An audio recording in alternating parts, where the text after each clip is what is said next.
All right, thank you all. Our next presenter is Dr. Joanne Halls, professor in the Department of Earth and Ocean Studies or Sciences at UNC Wilmington.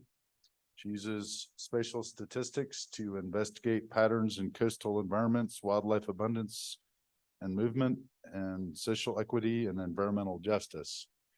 So please give your attention to Dr. Halls. Good afternoon, everybody. Does everybody need to like stand up and shout and get a little energy going in the room? I feel it's a little, we're dropped down a little bit. We need to bring it back up. Yeah, so stretch when you want. I love an interactive audience. And I'm here today to talk about a brand new project we started, funded by NASA, about 12 months ago. And it's a short-term project. We're wrapping it up in March. And I'm super excited to talk with you all and other people at the conference about what we've learned during the last 12 months. And most importantly, as you can see on this slide, it's been a big team effort to pull off this monumental sort of discussion about the importance of getting feedback in our communities, and specifically we are focusing on chronically underserved communities in Southeastern North Carolina. So on this slide, you can see a variety of the folks involved. I'm going to talk a little bit more about who they are because I really want to focus on that part about reaching out and making a really concerted effort to reach the people. And this is how you do it. You have to make friends and partners to do that.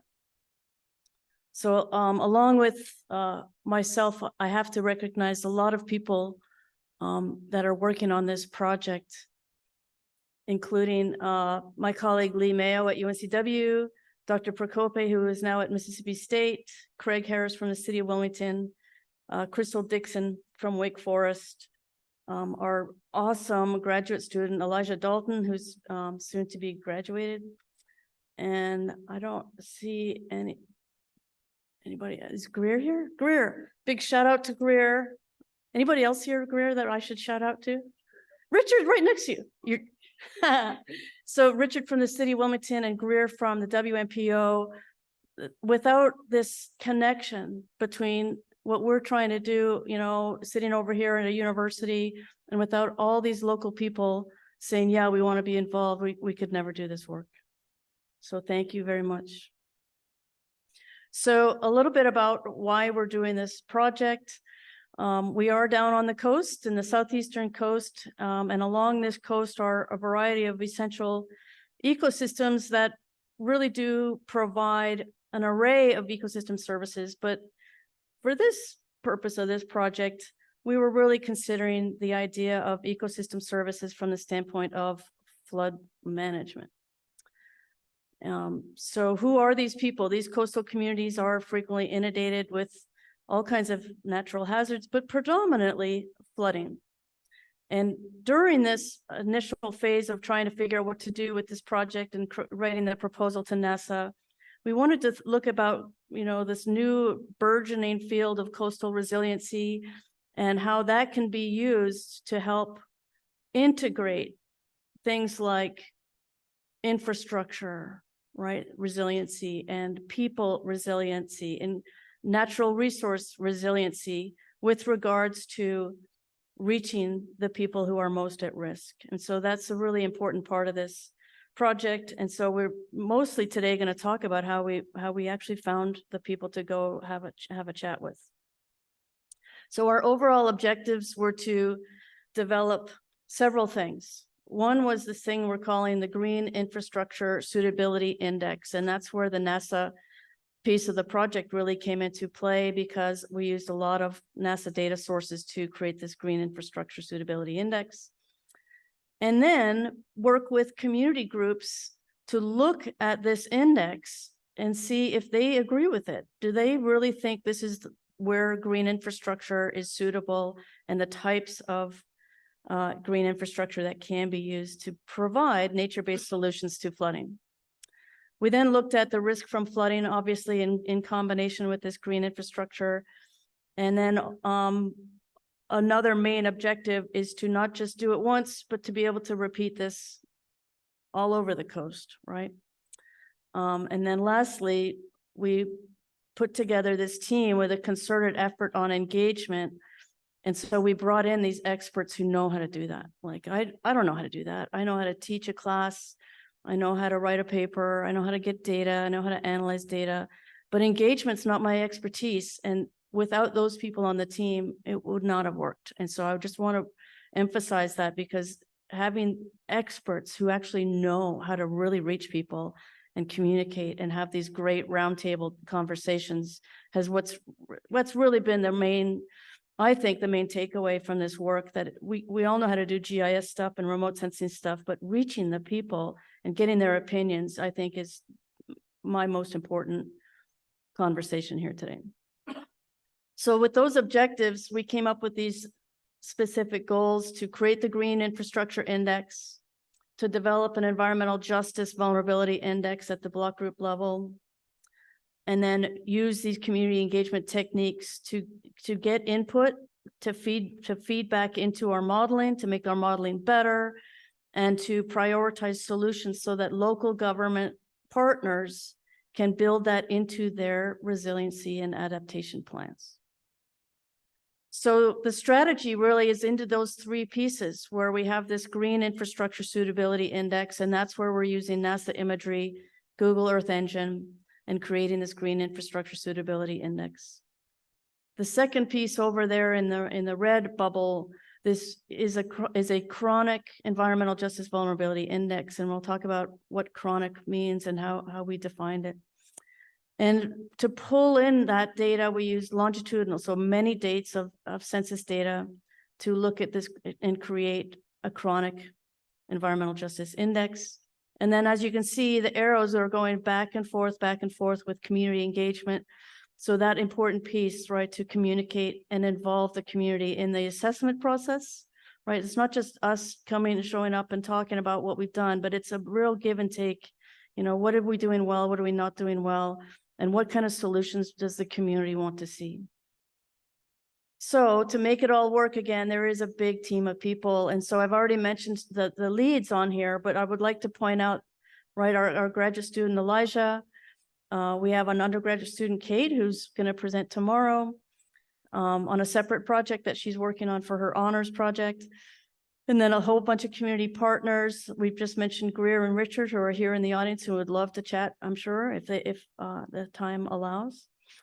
And then there's some other people too that have been really essential partners to come to the table.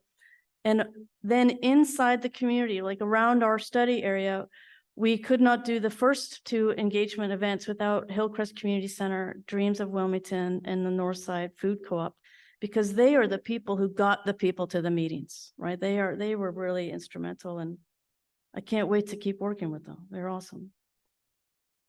Here's the study area. So it's not just New Hanover County, but it's Southern Pender County and off into Brunswick County as well, and encompassing all of these jurisdictional towns and about 300,000 people. It's a growing part of the state. It's one of the fastest growing parts of the state. Importantly, though, we didn't want to focus on growth. Like, how many times you hear that, right? You hear we're focusing on growth, we're in growth, and what impacts are those happening to our communities? This is almost the opposite. We want to see, where has chronic underserved areas happening? We want to help the chronic people, right? That's the people that have been underserved for decades. So why is this relevant to, and important to the local community? I think there's some main takeaways here, that this kind of work that we're talking about today really encourages civic engagement as part of the decision-making process. And I really can't hit that hard enough, because that's where I feel there's sometimes a disconnect, between people doing this GIS and remote sensing work, the local government people coming up with plans, and then there's the people living in our communities. And they don't always connect. And so I feel like the civic engagement part is really critical. It also provided opportunities for local residents to really see the data and talk about flood hazards and potential green infrastructure solutions. And engagement is, of course, important for the flood resiliency blueprint. Did you all listen to that earlier today? Okay. And of course, there's a lot of data that can now be used by future projects. So what is green infrastructure? In the image on the right, you can see a typical urban area with a lot of green in there, and that's green infrastructure. So it's increasing the trees. We talked about the importance of trees. That's exactly right. In all of these designs, trees are a critical piece, but there's other types of green infrastructure too. And we're going to talk about the different techniques and different types of green infrastructure they are. But why are they so important? It's coming up with this solution to provide a resilience to flooding, number one. They do make urban areas more attractive, livable, and healthy. They improve the air quality. And we just heard a great example about how it helps with temperature. And they provide recreation, another healthy improvement to the community. Green infrastructure can also restore degraded ecosystems, so ones that have been impacted and we need to fix them. So green infrastructure can do that and improve that resilience. For example, specifically in our area, they're really great for helping improve our wetlands and tidal marshes that provide services in these low-lying areas.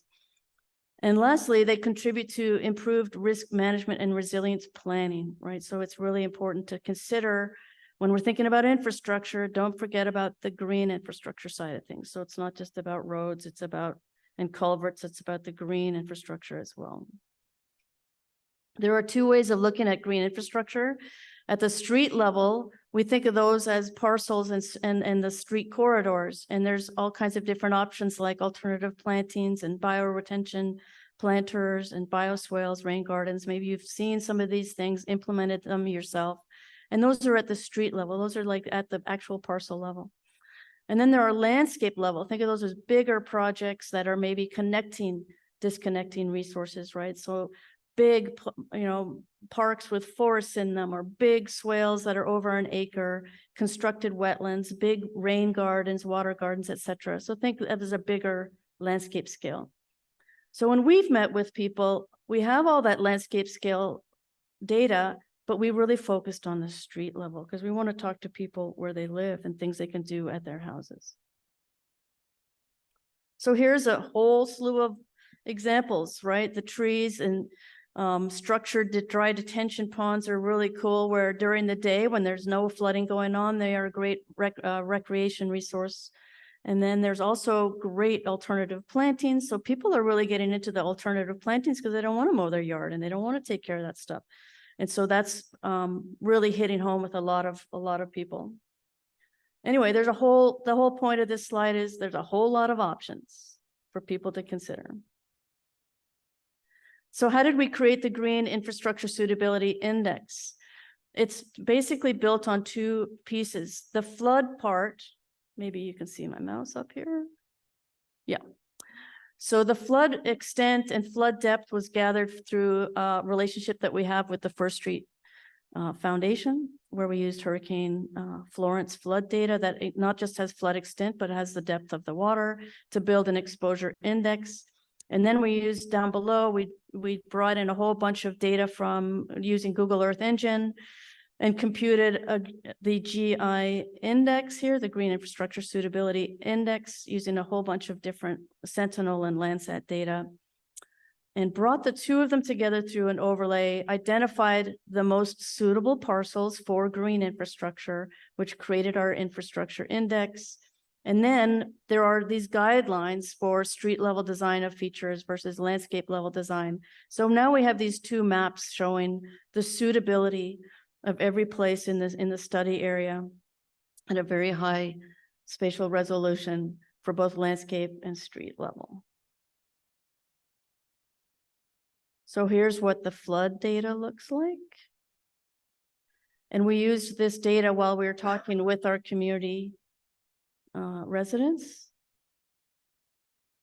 And then here is a zoomed in picture of the Green Infrastructure Suitability Index for the street level option, not the landscape level option. And you can see there's big areas, right, that are over here. This is Eagles Island, but this is the main corridor of downtown Wilmington, and then further out into the southern parts and eastern parts heading towards the beach. But this is a zoomed in look at the data, because as you'll see in a second, this zoomed in area is important for where the people are. So let's talk about the people. So we built this chronic environmental justice index based on a previous work already done by the WMPO, and then adding on to that. So first, to figure out how to do this, you should look at a few definitions. And so we pulled in two that we think are the most related to this area. One is from FEMA, and it defines underserved populations or communities as groups that have limited or no accesses to resource, or that are otherwise disenfranchised. These are groups of people that may include socioeconomically disadvantaged, people with limited English proficiency, geographically isolated, or educationally disenfranchised people, people of color, as well as those of ethnic and national origin minorities, women and children, individuals with disabilities, and others that have with access and functional needs, and seniors. I think that's a really great all-encompassing definition of underserved. From a social vulnerability, from this definition from the CDC, it refers to the potential negative effects on communities caused by external stresses on human health. These stresses can include natural or human-caused disasters or disease outbreaks. So flooding would fall into that category. And that reduce the social vulnerability can be both a decrease in human suffering and economic loss. So let's try to reduce that social vulnerability. So the idea is we now have these two definitions, but how can we come up with a chronic one? The idea being not just what's happening today, but what is the chronic through time, constantly always having areas that are at risk or being the most vulnerable or highest in this environmental justice index. So let's look at what the CDC uses. It has a social vulnerability index. You can see down in the lower left is that snapshot, right, of the green infrastructure suitability index, and look at the difference in scale, right? It's really hard, as you heard earlier, right? There's a scale issue here on how to deal with this. And so right away, we're like, yeah, it's a great tool. The SVI from the CDC is great when you're thinking big picture, not so great at the local level. Let me back up 1 second, sorry. Just notice one main thing. The darkest blue are the highest SVI, right? And you can see this dark area here, this dark area over here, and this dark area here. It will stand out in more detail later. So these, I don't want to imply that these are not good data. They're really good data. It's just at a different geographic scale. So the process for actually computing this index, we gathered 7 dates of census data. These were all at the block group level. We gathered 14 different census data tables, attached them all to this block group level of data. Of course, we projected it. The next was then to calculate these indices. And so there were essentially 21 of them. And then all were normalized. We then ranked them into these quartiles, and then we calculated this unweighted environmental justice index for all of these dates. Then the question was, well, where are these chronic areas? The first step in that decision-making process was to look at a few spatial statistics. The first was doing a global Moran's eye, which tells you whether or not the data are clustered. And sure enough, they were all clustered in those similar areas we just saw on the earlier map. Then we moved on to doing a multi-scale geographic weighted regression. And the multi-scale is a great new tool. If you guys haven't used it, I love it. It's really great because unlike the previous GWR, in the multi-scale GWR, you get a different distance bandwidth with every variable that you put into the model. So if some variables have a distance for calculating the regression equation is like a half a mile, another variable might need a quarter of a mile. So if you have data that has a different geography, right, that the importance is different through space, then that is the tool for you. It's really great. Once those were run, we then calculated, so you imagine this is done for all 7, right? All 7 dates. And then to compute the chronic areas, all of these data were converted to a 50-meter raster data set. Within each year, we calculated the maximum amount of predicted poverty Using those regression equations, we know if those regression equations were good. And then taking those maximum yearly poverty rates, we put them all together using the slice and majority tools to find out where the chronic high predicted poverty areas are, using those important variables as defined by FEMA and other studies.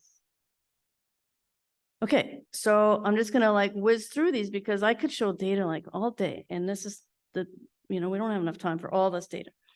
So here's what the Environmental Justice Index looked like for 2020. Uh-oh, there's an animation that's supposed to happen. Do I hit the arrow still for animations, do you think? Yeah, okay. Going back to 2018, notice a similar pattern. Going back to 2016, yay, this is chronic, right? So one of the original questions was, is it really chronic? Yes, the answer is yes, it's really chronic.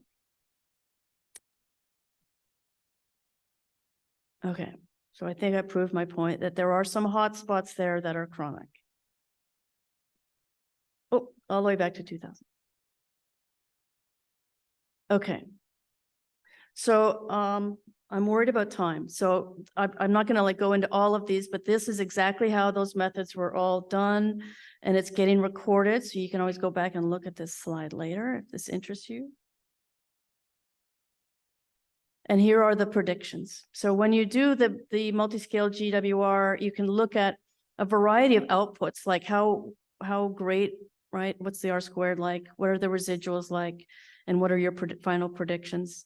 And you can see this consistency like we just saw in those earlier maps. So what variables were really driving this consistency? And it was, a little unusual. I did not really anticipate that single-headed household would be so important through time for every year. I did not think that Hispanic would be so low on the list. We have a really growing Hispanic population. I was shocked. Other ones, now you'll look at these two, right? African-American, percentage African-American and percentage non-white. We never ran those together in the same model, right? Because they're too collinear. And notice that each time those were run as separate models, they were popping out as well as very high, to be expected. So another thing to think about when you're thinking about the GWR and what's important where is when you run these models and you have that previous chart that said single-headed household was really important, but it's not important everywhere. So it's important overall for the entire study area, but there are some places where it's much more important than others. And this can be these maps can be a little hard to digest. Notice and I didn't show all the dates, right? But notice in 2000, the highest areas where the coefficient for single-headed household is the highest is in this northern. And then in the next, like in 2010, it was more highest in the core of Wilmington. And then it's highest over here in Brunswick County. And then it's sort of scattered in the 2014 data. So the important thing though is how strong, not just how it's changing geographically, but how strong is that coefficient? And if you look carefully at those legends, which might not be easy to see, this first date in 2000, those coefficient values are all over 1, all of them. Much higher coefficient value than say the 2010 data where that coefficient for single family or single-headed households is lower. So that strength of the coefficient is really important. And here's what the chronic index looked like. So we went and worked with our city partners and community partners to identify where in these areas we should go do our community engagements. And so that's what we did. We went out and did all of our community engagement. And I can't stress that enough about how you have to have an outreach strategy. You have to work with people who know these areas and work with people who are experts at community engagement.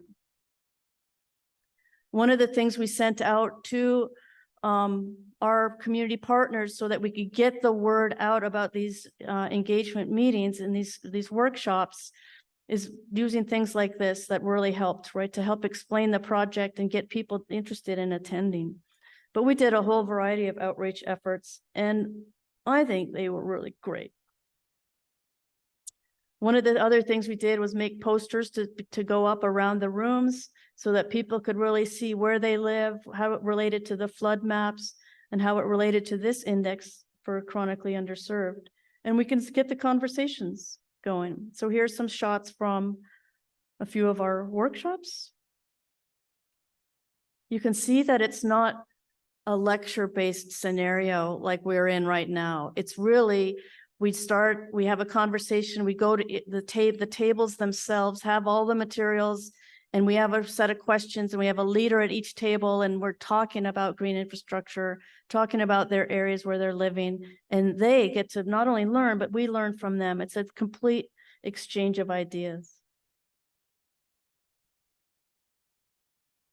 And here were the things that they got to look at and learn about and discuss with us about what they liked and didn't like and wanted to see in their neighborhoods. So we have some more work to do. We've got 2 more meetings. We need to start assessing our models. We need to write these recommendations for our community partners.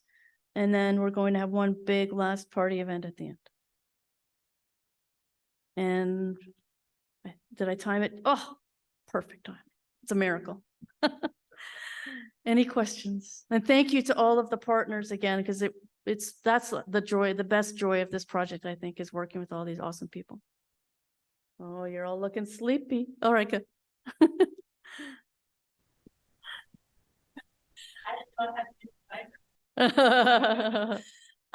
This is amazing work, and I'm just wondering, in terms of future implementation, will your recommendations cover how this work gets done? Yes, like the actual workflow. Yeah, what does that look like? You mean as far as Like what are the recommendations going to look like? How are these things going to be implemented on a local scale? You know, I don't really know what the local government's going to do because they're sitting right behind you and they can tell you, but hopefully they do it. And so my goal is to be able to replicate this workflow at any study area, right? It doesn't have to, I mean, these are data that are available readily anywhere. So I would love to test this in more places and see if it works well in more places. And we are developing, you noticed I went to raster, right, to compare all those dates. I was waiting for somebody to say, whoa, wait, back up a second. Why'd you do that? Because it's really hard at the block group level of data, or even if you can figure out how to do it at the block level, to get all those dates to work together. So we are working on a methodology I thought that approach worked really well because it actually meshed, right? The results looked correct and they're statistically valid. But I also want to go back to those relate tables you can get from the census that can relate block groups through time. It's a nightmare. It's a lot of relates, but I want to see if those will give us the same results as what we did to at least confirm that the raster approach was valid. Does that help answer your question? Yeah. Sort of. I kind of went off on a tangent. So. But yeah, but all of those methods will be written in the report for the local governments. They can implement it anytime they want for the next round of census data, et cetera. Thank you very much. Yeah, thank you.